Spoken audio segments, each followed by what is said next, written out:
Buonasera signore e signori e benvenuti all'Ascia e Raddoppia.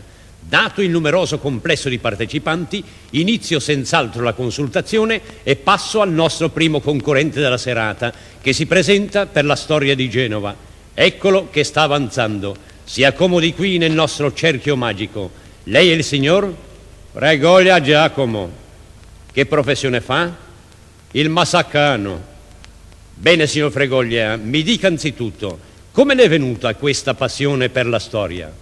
Già vede, questa passione l'aveva dalla figlia quando mi fuggiva a scuola. Come? Sì, quando mi marinavo la scuola. E per non buscare quando arrivavo a casa doveva contare tante storie. Ah, ho capito. E poi questa passione mi è arrestata. Bene, signor Fregoglia, vogliamo passare alle nostre domande? Faccia bene attenzione. Per 2500 lire lei deve rispondere a questo quesito. Negli ultimi anni si è verificato a Genova in un determinato giorno uno strano fenomeno, e cioè nessun cittadino genovese è stato contravvenuto. Lei ci deve dire il giorno, il mese e l'anno in cui si è verificato questo fatto singolare ed infine il motivo che l'ha provocato. Un giorno che nessuno ha pigiato una bolletta. Ecco, l'anno lo 1956. 1956, bene, e il mese? Into mese d'arvi. Aprile, giusto, e il giorno? 18. Benissimo, il motivo? Perché che ho sciopero di vigili. La risposta esatta. Allora posso andare a scuola?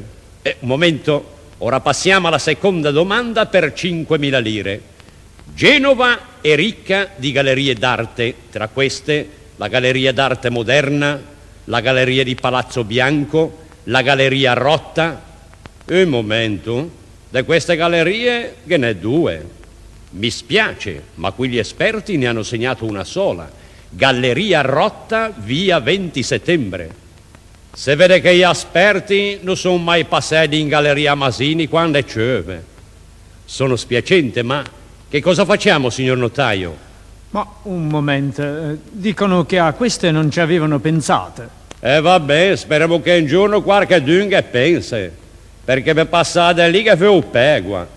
Glielo auguro. Comunque il signor notaio mi fa osservare che la risposta non è valida. Se capisce, le ho fa fitto come intaccare un sonnetta.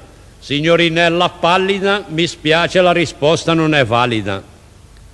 Buonasera, signor Fregoglia. Le auguro di essere più fortunato in un'altra occasione. Se già me permette, prima di andarmene vorrei salutare qualcuno. Vuol salutare i suoi amici? Faccia pure. No, lo fai noto o formaggiaio o padron de casa, che sperava anche guagnasse perché aspettano e palanche.